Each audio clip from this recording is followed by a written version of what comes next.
La rivière Ubangui en Afrique centrale, théâtre de la crise humanitaire la plus récente, touchant des réfugiés sur le continent.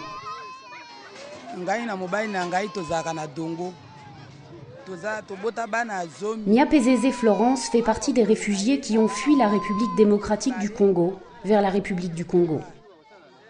Elle raconte qu'elle s'est enfuie avec ses enfants lorsque le conflit, lié au droit de pêche, a éclaté. Son mari a été tué. Comme beaucoup d'autres personnes, elle a traversé la rivière en pirogue. Elle est arrivée en lieu sûr en République du Congo, mais dans la confusion, elle a perdu son fils de 8 ans, Yobo Zamaki.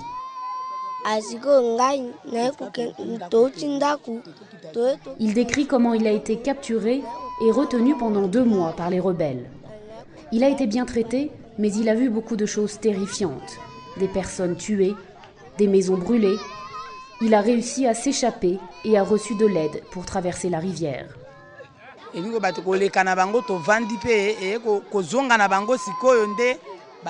Niapezeze Florence vit maintenant dans un camp de réfugiés, situé dans une ancienne école à Bétou.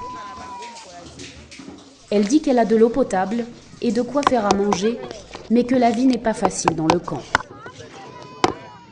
Elle a tout perdu. Sa maison a été détruite. Elle ne projette donc pas de retourner dans son village, en République démocratique du Congo. My name is Corinna Kreidler. I work for the Humanitarian Aid Department of the European Commission.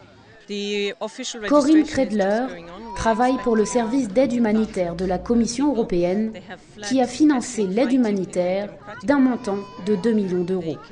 Le recensement des personnes est en cours. On estime qu'il y a plus de 100 000 réfugiés.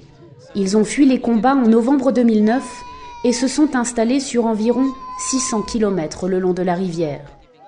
L'objectif immédiat est d'améliorer les conditions de vie en leur fournissant des abris, une aide médicale, de l'eau potable et de la nourriture.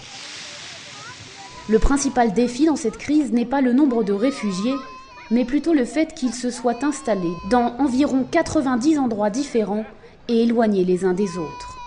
La plupart de ces endroits ne sont accessibles que par voie fluviale, avec des petits bateaux. Chaque sac de nourriture, tout le matériel médical, tout l'équipement nécessaire à la construction d'abris doit être apporté par voie fluviale. Tout ceci fait que l'aide humanitaire est un véritable défi logistique. Cela peut être à la fois lent et très cher.